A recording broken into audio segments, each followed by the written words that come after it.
Hello friends, welcome to cyber defence. Cyber defence में एक बार फिर आपका स्वागत है। पिछली वीडियो में हमने थोड़ा सा ब्रीफ इंट्रोडक्शन देखा था और डिस्कस किया था साइबर सिक्योरिटी और मालवेयर्स के बारे में। तो उसी के कंटिन्यूएशन में ये वीडियो है और इसमें हम डिटेल से जानेंगे कि मालवेयर्स होते क्या हैं और कितने टाइप्स के होते हैं। So let's start today's topic. Malware में हम सबसे पहले कवर करेंगे वायरस के बारे में। Let's talk about virus. Virus होता क्या है?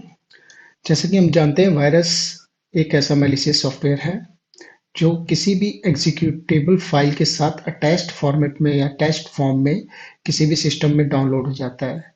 अब इसके के कई तरीके हो सकते हैं। फॉर एग्जांपल, आप कोई क्रैक सॉफ्टवेयर का वर्जन डाउनलोड करते हैं, मे बी उसमें इंटेंशनली एक वायरस अटैच कर दिया हो, या फिर हम एक इन्फेक्टेड पेन ड्राइव को किसी और सिस्टम में लगाते हैं तो वो भी सिस्टम इन्फेक्टेड हो सकता है। तो करता क्या है कि वायरस एक बार किसी सिस्टम को इन्फेक्ट कर देता है तो वो एक प्रोग्राम से दूसरे प्रोग्राम में रेप्लिकेट होना स्टार्ट हो जाता है। बट एक नोटेबल पॉइंट है जिसे हमें नोट करना चाहिए, वो ये है कि it requires human intervention. This is must. This is a key difference between this and other piece of malwares. Human intervention is required. So by design ही ये इस तरह से बनाया होता है कि ये एक प्रोग्राम से दूसरे प्रोग्राम में रेप्लिकेट करे, खुद की कॉपी करे। लेकिन एक चीज और नोटेबल होती है कि it do not make exact copy in every copy.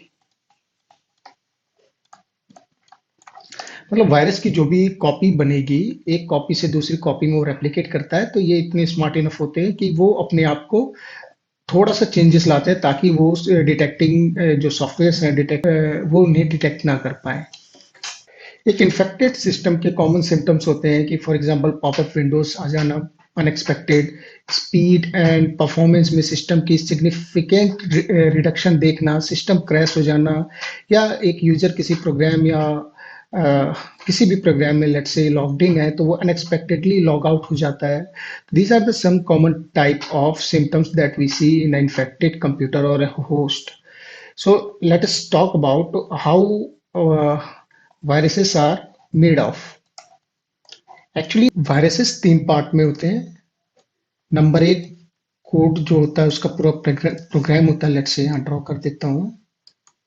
ये लेट से तीन पार्ट है। ये पूरा स्ट्रक्चर है और उसका पहला पार्ट होगा जिसके अंदर infection mechanism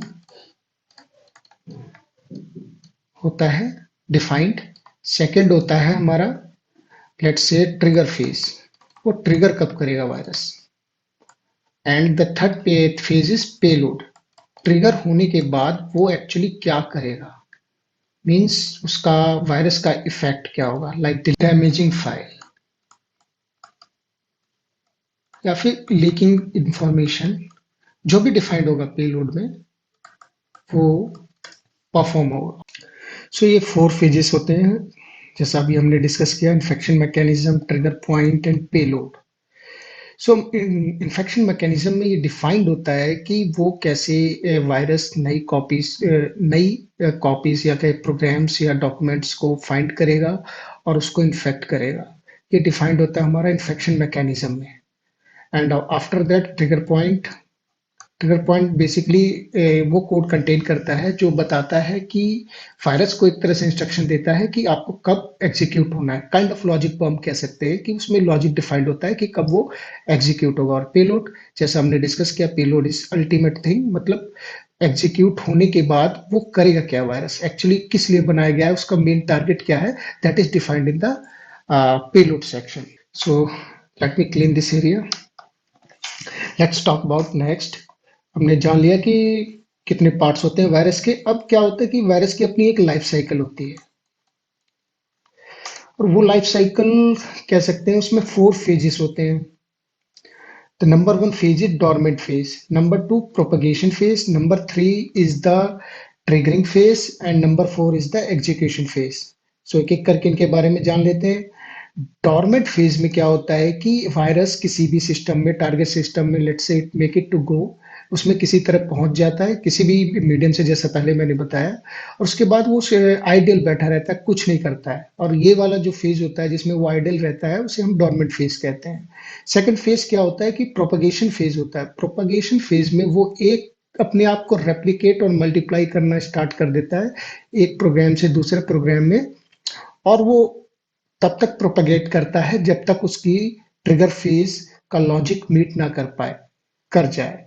for example trigger phase में डिसाइडेड होता है कि वो कितनी कॉपीज बनाएगा और कब ट्रिगर करेगा। उसके अंदर ट्रिगरिंग के फेज में लॉजिक डिफाइंड होता है कि कब वो ट्रिगर करेगा, मींस एक्टिवेट होगा।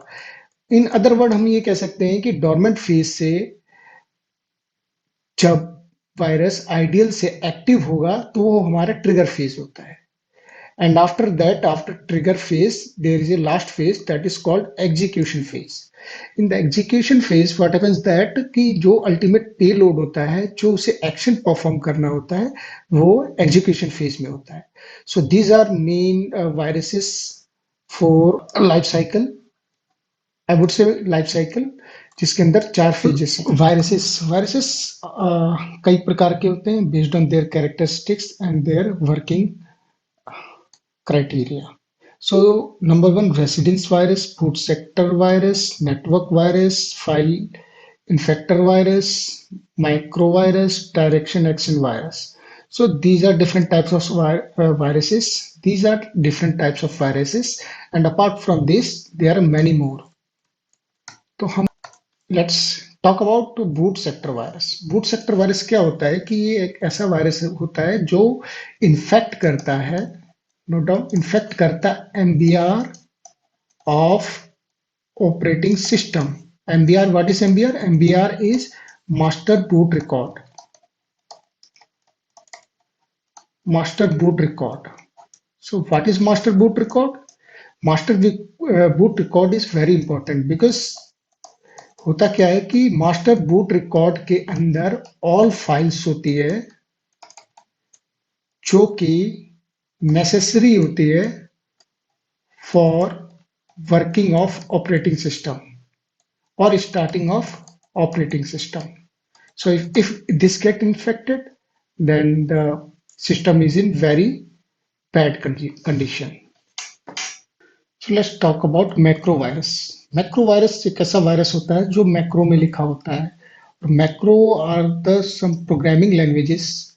Sorry, I would say programming language that are mainly used in the software applications like Microsoft Word. So macro viruses mainly effective होता है और मेनली टारगेट करता है सिस्टम को via word application like MS word. और same way इनकी characteristics के हिसाब से they are categorized network virus, file infector जो फाइल को इन्फेक्ट करता है, direct action viruses, resident viruses. So this was all about virus. So I think basic understanding I hope develop हो गई होगी virus के बारे में. So let's move to the next slide. So worm are a piece of malicious software. Unlike viruses, it does not require human interaction. This point to be noted कि virus में तो हमें क्लियर अंडरस्टैंडिंग है कि उसमें human interaction required होता है, but in case of worm human interaction required नहीं होता है। और इसे जरूरत भी नहीं होती कि ये जैसे वायरस किसी सॉफ्टवेयर प्रोग्राम में टेस्ट फॉर्मेट में आए, तो वॉर्म्स जनरली इसे जरूरी नहीं होता है कि ये टेस्ट फॉर्मेट में आए। ये कॉमनली किसी सिस्टम को इन्फेक्ट करते हैं with the help of software vulnerability. जो सॉफ्टवेयर वल्नरेबिलिटी प्रेजेंट है उस होस्ट में एप्लीकेशंस हो सकती हैं और सॉफ्टवेयर हो सकते हैं जो रन कर रहे हैं जिसके अंदर वल्नरेबिलिटी है। And via phishing, phishing very common. Mail के थ्रू एक लिंक आता है, when you click that link it goes to a compromised website, and from that website worms get loaded on the system, और वो अपने आप को साइलेंटली रेप्लिकेट करना स्टार्ट कर देता है और होस्ट या फिर कहीं यूजर को पता भी नहीं चलता कि worm is already on the system and it has start working and replicating itself. Worms के केस में जो कॉमन सिम्टम्स इन्फेक्टेड होस्ट में पाए जाते हैं वो है high reduction in speed and performance. Also if you get to know that कहीं पे न्यू फाइल जनरेट हो गई है जो पहले नहीं थी, या फिर कोई फाइल मिस हो गई है, that is also a symptom of worm to be present in the system. या फिर हार्ड ड्राइव के अंदर स्पेस की कमी आ रही है. Let's talk about hard drive spaces. Actually क्या होता है कि एक और कॉमन सिम्टम्स देखा जा सकता है कि हार्ड ड्राइव के अंदर स्पेस तेजी से डिक्रीज हो रहा है. रीजन क्या होता है कि वर्म सिस्टम में आ चुका है और it started replicating and multiplying itself without human interaction. सो ये नोटेबल होता है कि जब कोई सिस्टम या होस्ट किसी वर्म से इन्फेक्टेड है तो वो उसका स्पेस डिक्रीज हो जाना, स्पीड एंड परफॉर्मेंस में रिडक्शन आ जाना, कोई नई फाइल जनरेट हो जाना या कोई फाइल डिलीट हो जाना. These are the common symptoms of worms. तो this were all about viruses और वर्म्स के बारे में. आई नो दैट ये वीडियो थोड़ा लंबा होता जा रहा है, तो in the next video I will cover a Trojan horse, ransomwares and spywares. So please stay tuned for the next video, and please do like, subscribe and share because the channel is new and I want your support to grow it. Uh, Thank you for all support. Thanks. Bye.